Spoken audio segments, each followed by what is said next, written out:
मेरे प्यारे देशवासियों, इस 25 वर्ष का अमृतकाल के लिए जब हम चर्चा करते हैं तब मैं जानता हूं चुनौतियां अनेक है, मर्यादाएं अनेक हैं, मुसीबतें भी है, बहुत कुछ है। हम इसको कम नहीं आंकते हैं, रास्ते खोजते हैं, लगातार कोशिश कर रहे हैं, लेकिन दो विषयों को तो मैं यहां आज चर्चा करना चाहता हूं। चर्चा अनेक विषयों पर हो सकती है, लेकिन मैं अभी समय की सीमा के कारण दो विषयों पर चर्चा करता हूं।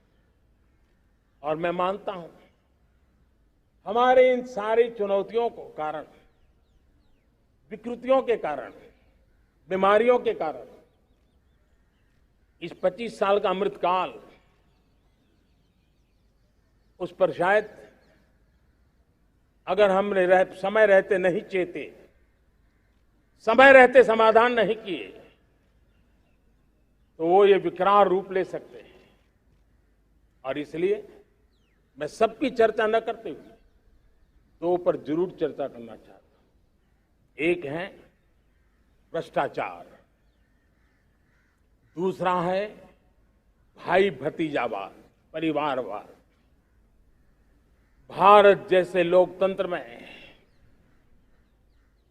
जहां लोग गरीबी से जूझ रहे हैं, जब ये तरफ से देखते हैं कि एक तरफ वो लोग हैं जिनके पास रहने के लिए जगह नहीं है, दूसरी तरफ वो तरफ लोग हैं जिनको अपना चोरी किया हुआ माल रखने के लिए जगह नहीं है। ये स्थिति अच्छी नहीं है। और इसलिए हमें भ्रष्टाचार के खिलाफ पूरी ताकत से लड़ना है।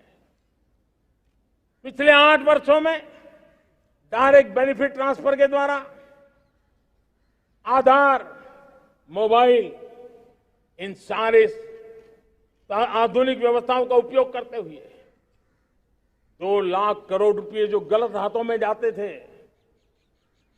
उसको बचा करके देश की भलाई के लिए काम लगाने में हम सफल हुए हैं। जो लोग पिछली सरकारों में बैंकों को लूट लूट करके भाग गए, उनकी संपत्तियां जब्त कर करके वापस लाने की कोशिश कर रहे हैं। कईयों को जेलों में जीने के लिए मजबूर करके रखा हुआ है। हमारी कोशिश है जिन्होंने देश को लूटा है उनको लौटाना पड़े, वो स्थिति हम पैदा करेंगे। भाइयों बहनों, अब भ्रष्टाचार के खिलाफ मैं साफ देख रहा हूं कि हम एक निर्णायक कालखंड में कदम रख रहे हैं। बड़े बड़े चमरबंदी भी बच नहीं पाएंगे। इस मिजाज के साथ भ्रष्टाचार के खिलाफ एक निर्णायक कालखंड में अब हिंदुस्तान कदम रख रहा है। और मैं लाल किले की प्राचीर से बड़ी जिम्मेवारी के साथ कह रहा हूं। और इसलिए भाइयों बहनों, भ्रष्टाचार दीमक की तरह देश को खोखला कर रहा है। मुझे इसके खिलाफ लड़ाई लड़नी है, लड़ाई को तेज करना है, निर्णायक मोड़ पे लेकर के ही जाना है। तब मेरे 130 करोड़ देशवासी, आप मुझे आशीर्वाद दीजिए, आप मेरा साथ दीजिए।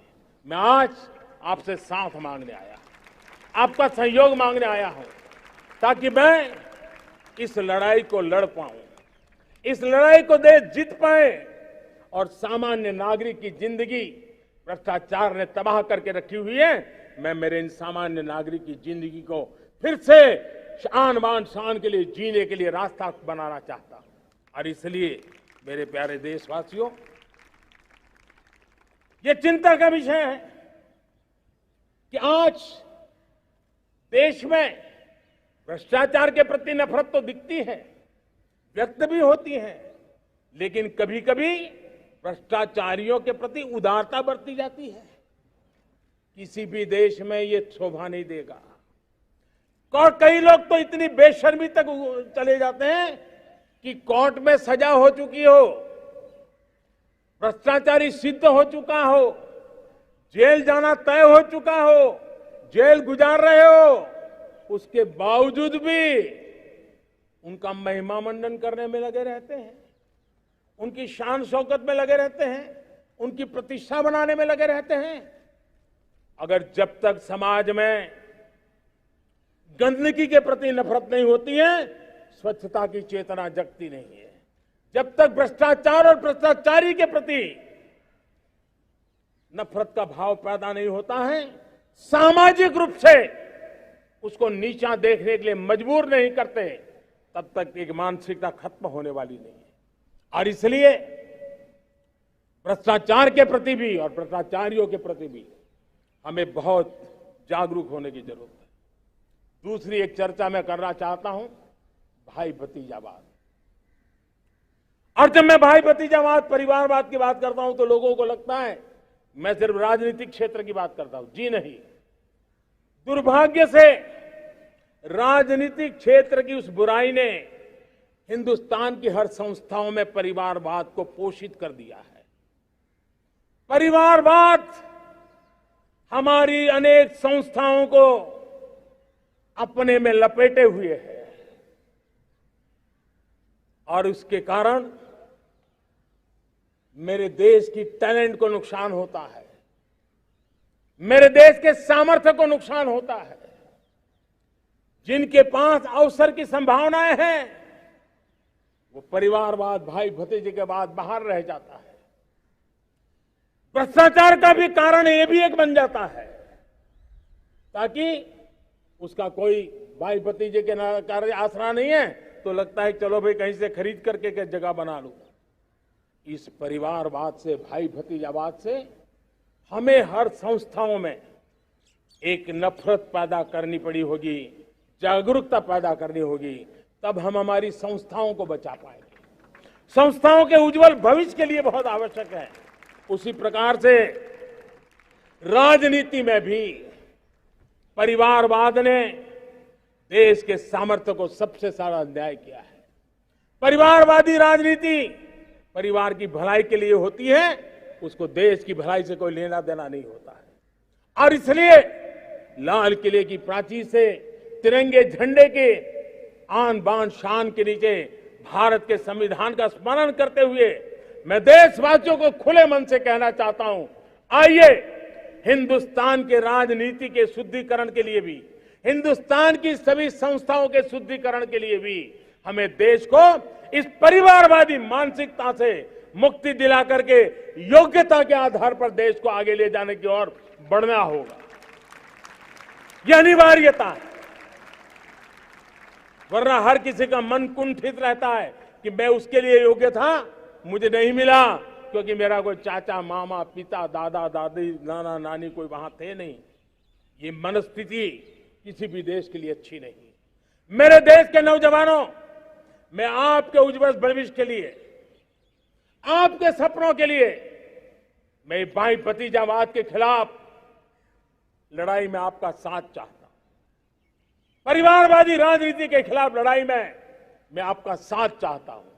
ये संवैधानिक जिम्मेवारी मानता हूं मैं, ये लोकतंत्र की जिम्मेवारी मानता हूं मैं, ये लाल किले के प्राचीर से कही गई बात की ताकत में मानता हूं। और इसलिए मैं आज आपका अवसर चाहता हूं।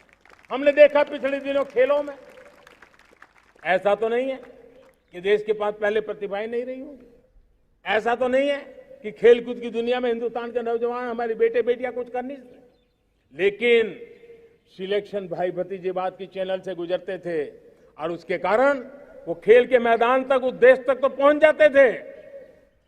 जीत हार से उन्हें लेना देना नहीं था, लेकिन जब ट्रांसपेरेंसी आई, योग्यता के आधार पर खिलाड़ियों का चयन होने लगा, पूर्ण पारदर्शिता से खेल के मैदान में सामर्थ्य का सम्मान होने लगा, आज देखिए दुनिया में खेल के मैदान में भारत का तिरंगा फहरता है, भारत का राष्ट्रगान गाया जाता है, गर्व होता है और परिवारवाद से मुक्ति होती है, भाई भतीजावाद से मुक्ति होती है, तो ये नतीजे आते हैं।